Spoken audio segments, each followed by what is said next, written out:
أعوذ بالله من الشيطان الرجيم. بسم الله الرحمن الرحيم. لن تنالوا البر حتى تنفقوا مما تحبون وما تنفقوا من شيء فإن الله به عليم. كل الطعام كان حلا لبني إسرائيل إلا ما حرم إسرائيل على نفسه من قبل أن تنزل التوراة. قل فأتوا بالتوراة فاتلوها إن كنتم صادقين. فمن افترى على الله الكذب من بعد ذلك فأولئك هم الظالمون. قل صدق الله. فاتبعوا ملة إبراهيم حنيفا وما كان من المشركين. إن أول بيت وضع للناس للذي ببكة مباركا وهدى للعالمين. فيه آيات بينات مقام إبراهيم ومن دخله كان آمنا. ولله على الناس حج البيت من استطاع إليه سبيلا ومن كفر فإن الله غني عن العالمين. قل يا أهل الكتاب لم تكفرون بآيات الله والله شهيد على ما تعملون. قل يا أهل الكتاب لم تصدون عن سبيل الله من آمن تبغونها عوجا وأنتم شهداء وما الله بغافل عما تعملون. يا أيها الذين آمنوا إن تطيعوا فريقا من الذين أوتوا الكتاب يردوكم بعد إيمانكم كافرين. وكيف تكفرون وأنتم تتلى عليكم آيات الله وفيكم رسوله ومن يعتصم بالله فقد هدي إلى صراط مستقيم.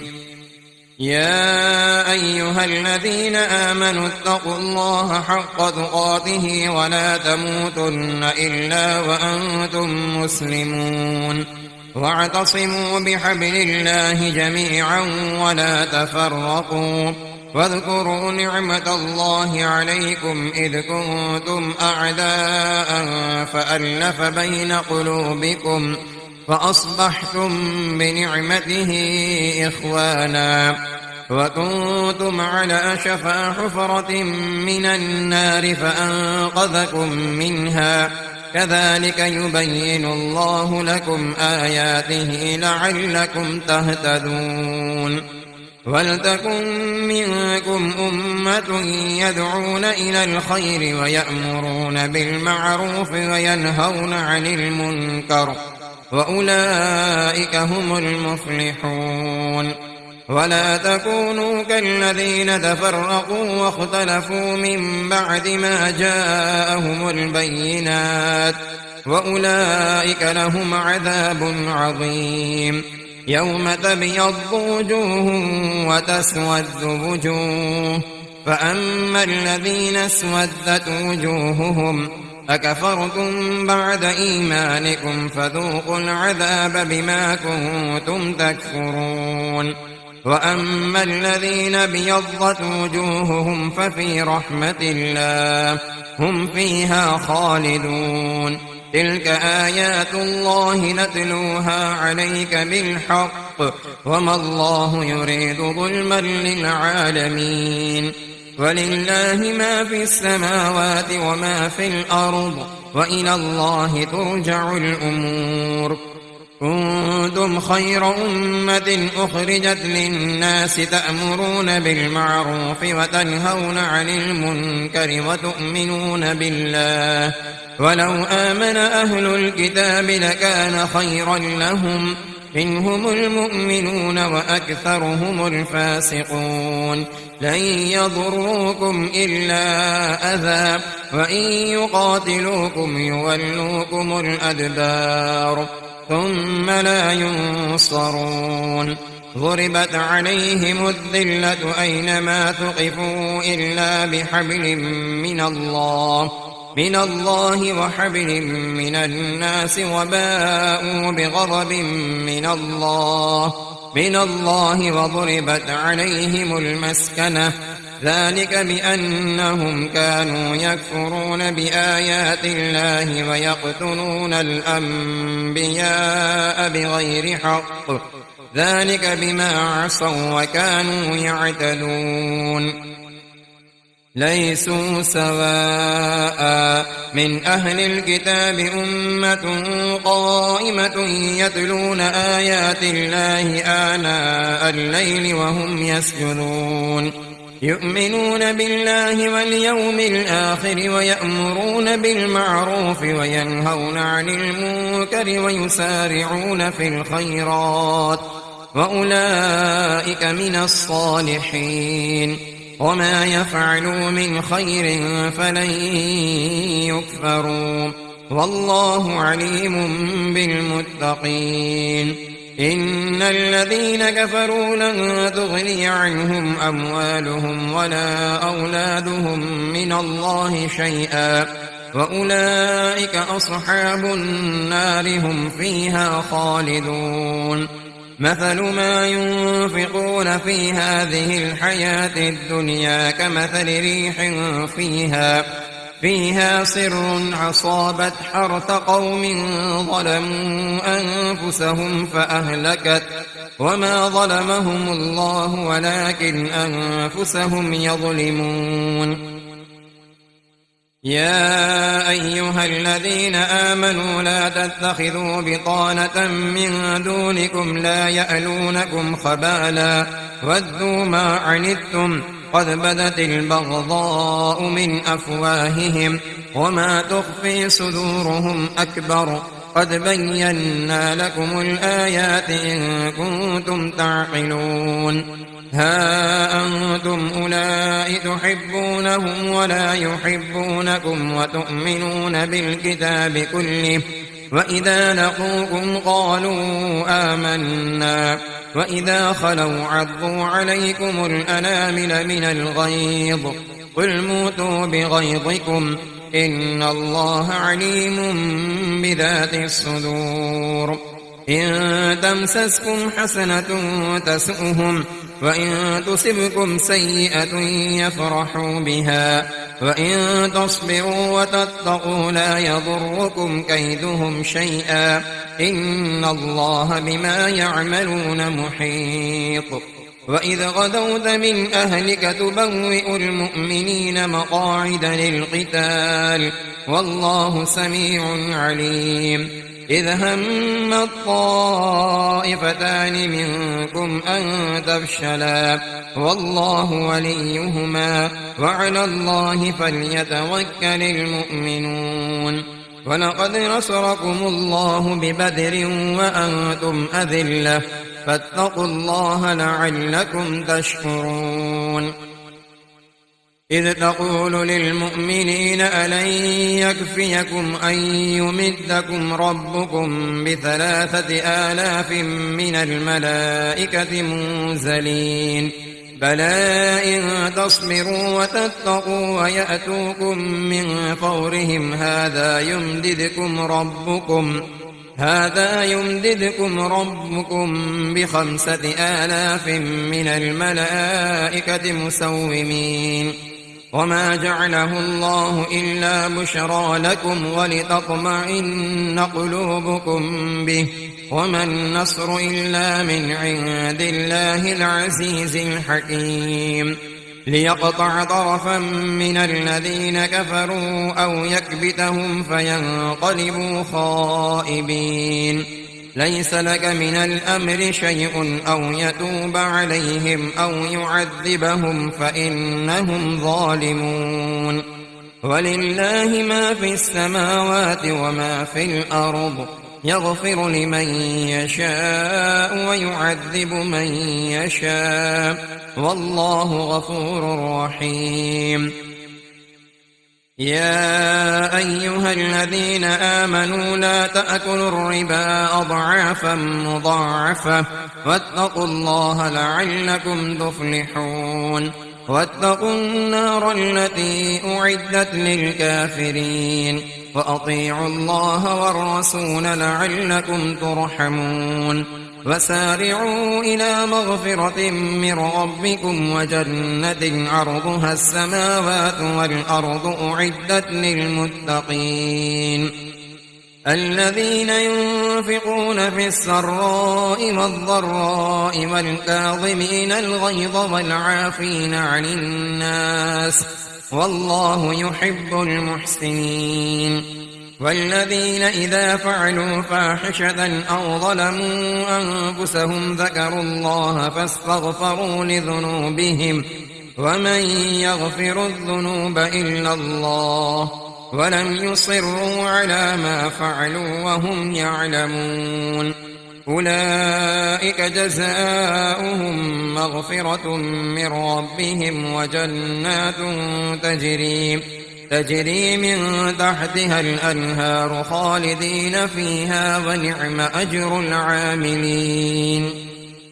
قد خلت من قبلكم سنن فسيروا في الأرض فانظروا كيف كان عاقبة المكذبين هذا بيان للناس وهدى وموعظة للمتقين ولا تهنوا ولا تحزنوا وأنتم الأعلون إن كنتم مؤمنين إن يمسسكم قرح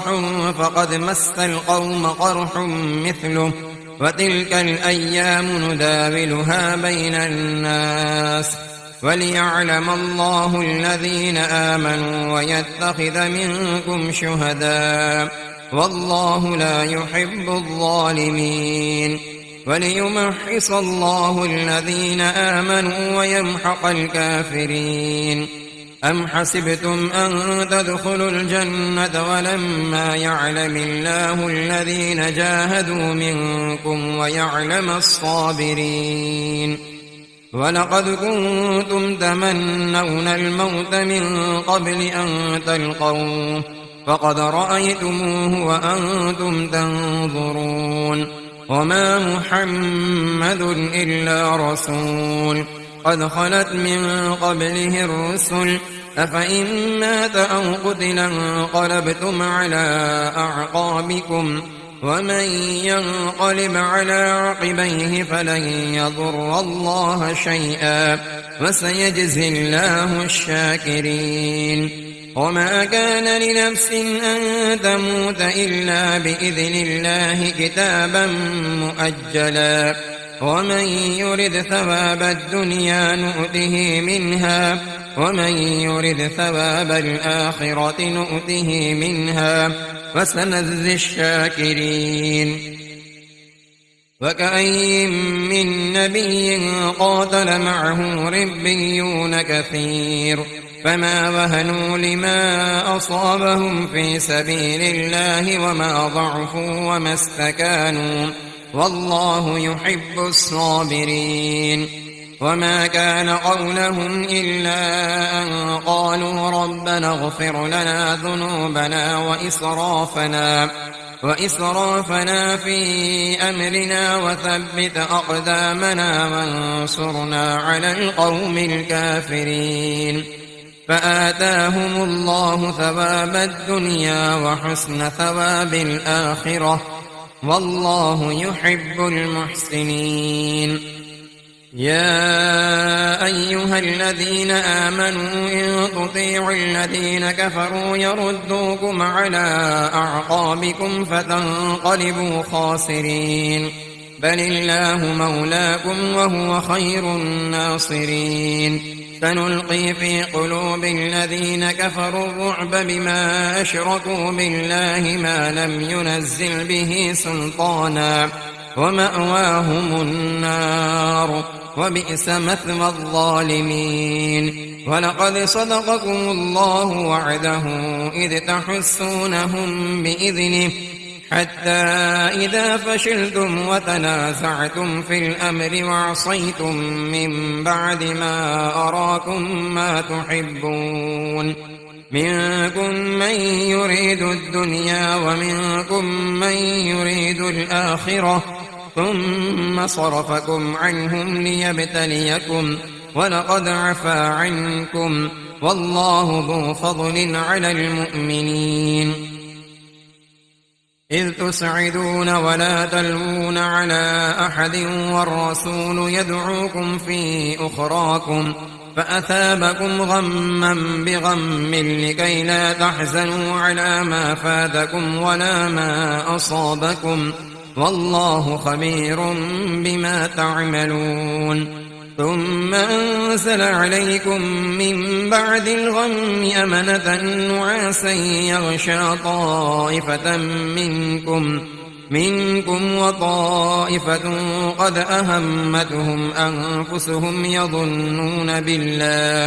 بالله غير الحق ظن الجاهلية يقولون هل لنا من الأمر من شيء قل إن الأمر كله لله يخفون في أنفسهم ما لا يبدون لك يقولون لو كان لنا من الأمر شيء ما قتلنا هاهنا قل لو كنتم في بيوتكم لبرز الذين كتب عليهم القتل إلى مضاجعهم وليبتلي الله ما في صدوركم وليمحص ما في قلوبكم والله عليم بذات الصدور إن الذين تولوا منكم يوم التقى الجمعان إنما استزلهم الشيطان ببعض ما كسبوا ولقد عفى الله عنهم إن الله غفور حليم يا أيها الذين آمنوا لا تكونوا كالذين كفروا وقالوا لإخوانهم إذا ضربوا في الأرض أو كانوا غزا لو كانوا عندنا ما ماتوا وما قتلوا ليجعل الله ذلك حسرة في قلوبهم والله يحيي ويميت والله بما تعملون بصير ولئن قتلتم في سبيل الله أو متم لمغفرة من الله ورحمة خير مما يجمعون ولئن متم أو قتلتم لإلى الله تحشرون فبما رحمة من الله لنت لهم ولو كنت فظا غليظ القلب لانفضوا من حولك فاعف عنهم واستغفر لهم وشاورهم في الأمر فإذا عزمت فتوكل على الله إن الله يحب المتوكلين إن ينصركم الله فلا غالب لكم وإن يخذلكم فمن ذا الذي ينصركم من بعده وعلى الله فليتوكل المؤمنون وما كان لنبي أن يغل ومن يغل يأت بما غل يوم القيامة ثم توفى كل نفس ما كسبت وهم لا يظلمون أفمن اتبع رضوان الله كمن باء بسخط من الله ومأواه جهنم وبئس المصير هم درجات عند الله والله بصير بما يعملون لقد من الله على المؤمنين إذ بعث فيهم رسولا من أنفسهم يتلو عليهم آياته ويزكيهم ويعلمهم الكتاب والحكمة وإن كانوا من قبل لفي ضلال مبين أولما أصابتكم مصيبة قد أصبتم مثليها قلتم أنى هذا قل هو من عند أنفسكم إن الله على كل شيء قدير وما أصابكم يوم التقى الجمعان فبإذن الله وليعلم الذين نافقوا. وقيل لهم تعالوا قاتلوا في سبيل الله أو ادفعوا. قالوا لو نعلم قتالا لاتبعناكم هم للكفر يومئذ أقرب منهم للإيمان يقولون بأفواههم ما ليس في قلوبهم والله أعلم بما يكتمون. الذين قالوا لإخوانهم وقعدوا لو أطاعونا ما قتلوا قل فادرءوا عن أنفسكم الموت إن كنتم صادقين ولا تحسبن الذين قتلوا في سبيل الله أمواتا بل أحياء عند ربهم يرزقون فرحين بما آتاهم الله من فضله ويستبشرون بالذين لم يلحقوا بهم من خلفهم ألا خوف عليهم ولا هم يحزنون يستبشرون بنعمة من الله وفضل وأن الله لا يضيع أجر المؤمنين. الذين استجابوا لله والرسول من بعد ما أصابهم القرح للذين أحسنوا منهم واتقوا أجر عظيم. الذين قال لهم الناس إن الناس قد جمعوا لكم فاخشوهم فزادهم إيمانا وقالوا حسبنا الله ونعم الوكيل.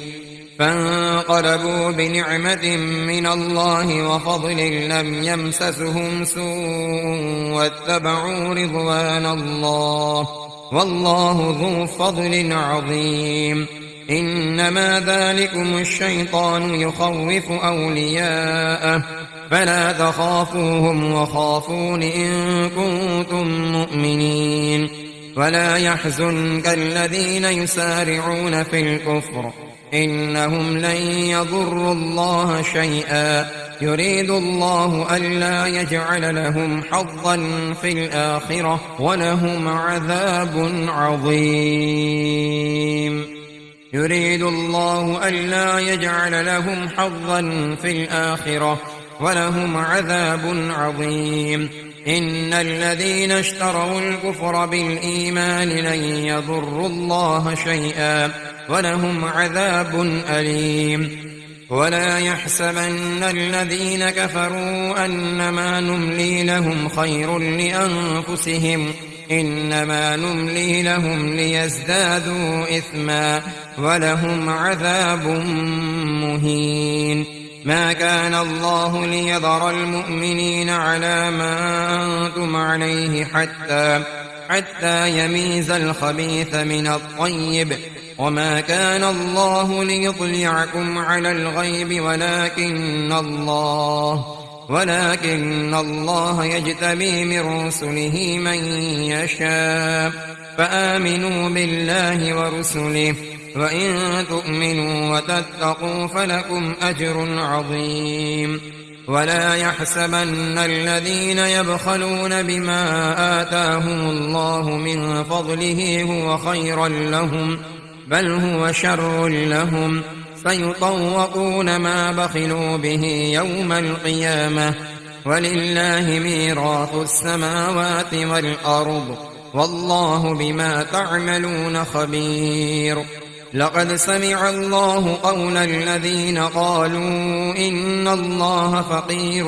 ونحن أغنياء سنكتب ما قالوا وقتلهم الأنبياء بغير حق ونقول ذوقوا عذاب الحريق ذلك بما قدمت أيديكم وأن الله ليس بظلام للعبيد. الذين قالوا إن الله عهد إلينا ألا نؤمن لرسول حتى يأتينا بقربان تأكله النار قل قد جاءكم رسل من قبلي بالبينات وبالذي قلتم فلم قتلتموهم إن كنتم صادقين فإن كذبوك فقد كذب رسل من قبلك جاءوا بالبينات والزبر والكتاب المنير كل نفس ذائقة الموت وإنما توفون أجوركم يوم القيامة فمن زحزح عن النار وأدخل الجنة فقد فاز وما الحياة الدنيا إلا متاع الغرور لتبلون في أموالكم وأنفسكم ولتسمعن من الذين أوتوا الكتاب من قبلكم ومن الذين أشركوا أذى كثيرا وإن تصبروا وتتقوا فإن ذلك من عزم الأمور وإذ أخذ الله ميثاق الذين أوتوا الكتاب لتبيننه للناس ولا تكتمونه فنبذوه وراء ظهورهم واشتروا به ثمنا قليلا فبئس ما يشترون لا تحسبن الذين يفرحون بما أتوا ويحبون أن يحمدوا بما لم يفعلوا فلا تحسبنهم بمفازة من العذاب ولهم عذاب أليم ولله ملك السماوات والأرض والله على كل شيء قدير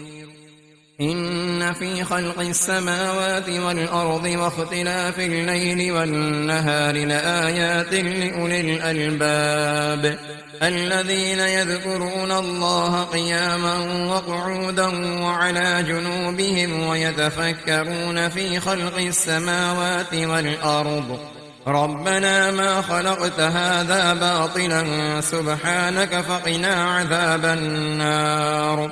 ربنا إنك من تدخل النار فقد أخزيته وما للظالمين من أنصار ربنا إننا سمعنا مناديا ينادي للإيمان أن آمنوا بربكم فآمنا ربنا فاغفر لنا ذنوبنا وكفر عنا سيئاتنا وتوفنا مع الأبرار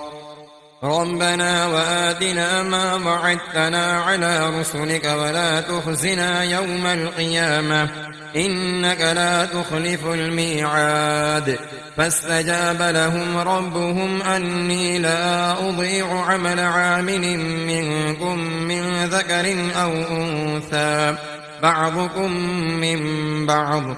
فالذين هاجروا وأخرجوا من ديارهم وأوذوا في سبيلي وقاتلوا وقتلوا لأكفرن عنهم سيئاتهم ولأدخلنهم جنات تجري من تحتها الأنهار ثوابا من عند الله والله عنده حسن الثواب لا يغرنك تقلب الذين كفروا في البلاد متاع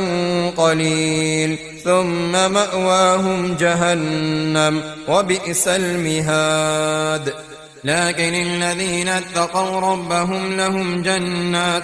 تجري من تحتها الأنهار خالدين فيها نزلا من عند الله وما عند الله خير للأبرار وإن من أهل الكتاب لمن يؤمن بالله وما أنزل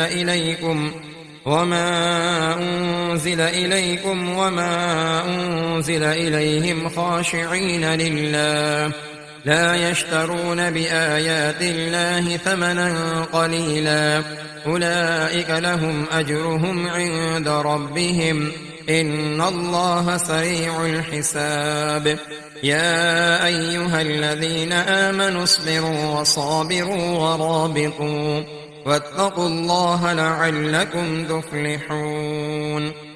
بسم الله الرحمن الرحيم يا أيها الناس اتقوا ربكم الذي خلقكم من نفس واحدة وخلق منها زوجها وبث منهما رجالا كثيرا ونساء واتقوا الله الذي تساءلون به والأرحام إن الله كان عليكم رقيبا وآتوا اليتامى أموالهم ولا تتبدلوا الخبيث بالطيب ولا تأكلوا أموالهم إلى أموالكم إنه كان حوبا كبيرا وإن خفتم ألا تقسطوا في اليتامى فانكحوا ما طاب لكم من النساء مثنى وثلاث ورباع فإن خفتم ألا تعدلوا فواحدة أو ما ملكت أيمانكم ذلك أدنى ألا تعولوا وآتوا النساء صدقاتهن نحلة فإن طبن لكم عن شيء منه نفسا فكلوه هنيئا مريئا ولا تؤتوا السفهاء أموالكم التي جعل الله لكم قياما وارزقوهم فيها واكسوهم وقولوا لهم قولا معروفا وابتلوا اليتامى حتى إذا بلغوا النكاح فإن آنستم منهم رشدا فادفعوا إليهم أموالهم ولا تأكلوها إسرافا وبدارا أن يكبروا ومن كان غنيا فليستعفف ومن كان فقيرا فليأكل بالمعروف فإذا دفعتم إليهم أموالهم فأشهدوا عليهم وكفى بالله حسيبا للرجال نصيب مما ترك الوالدان والأقربون وللنساء نصيب مما ترك الوالدان والأقربون مما قل منه أو كثر نصيبا مفروضا وإذا حضر القسمة أولو القربى واليتامى والمساكين فارزقوهم منه وقولوا لهم قولا معروفا وليخشى الذين لو تركوا من خلفهم ذرية ضعافا خافوا عليهم فليتقوا الله وليقولوا قولا سديدا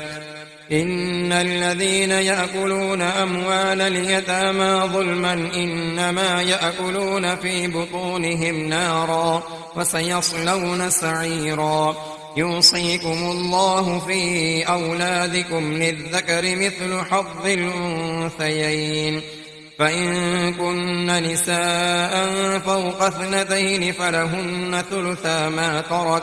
وإن كانت واحدة فلها النصف ولأبويه لكل واحد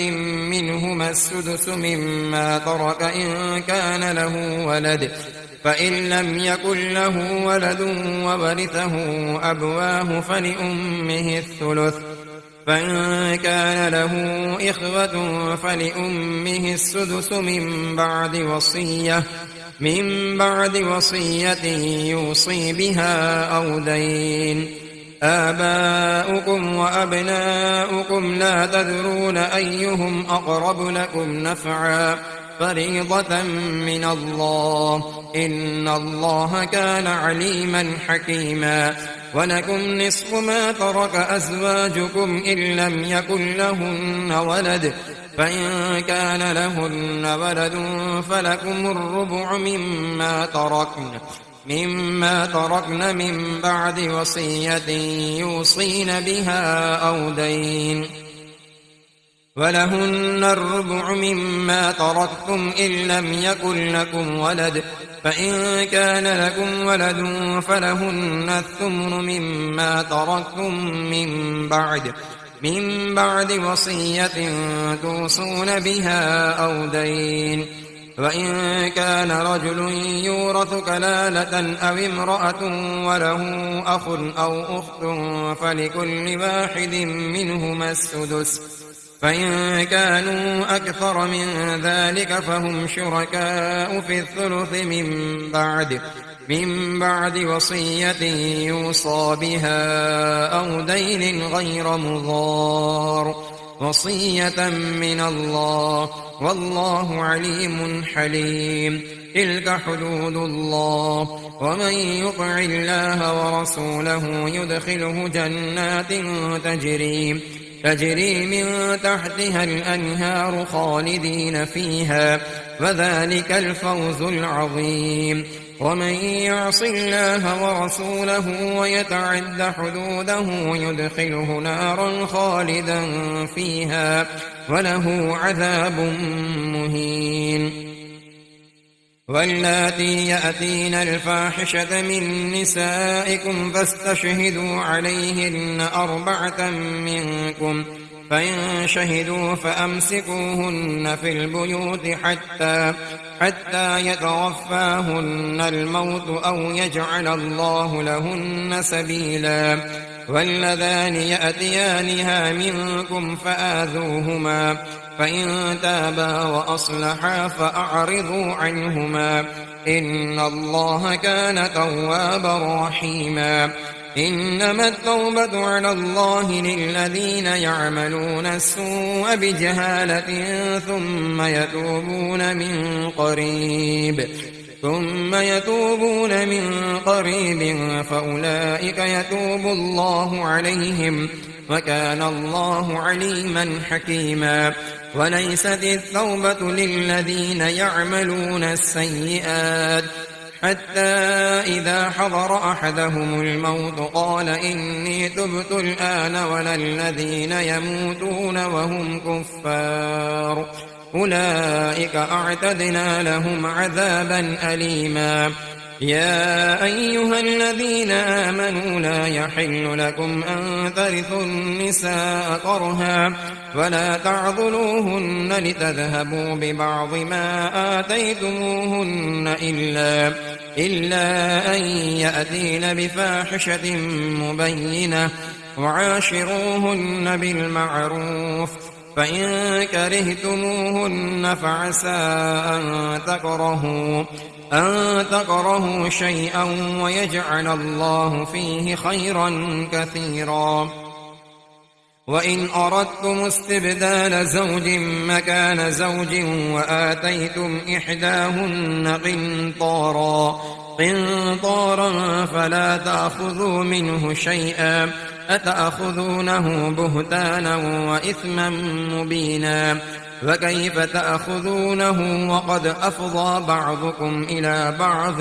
وأخذن منكم ميثاقا غليظا. ولا تنكحوا ما نكح آباؤكم من النساء إلا ما قد سلف، إنه كان فاحشة ومقتا وساء سبيلا. حرمت عليكم أمهاتكم وبناتكم وأخواتكم وعماتكم وخالاتكم وبنات الأخ وبنات الأخت وأمهاتكم اللاتي أرضعنكم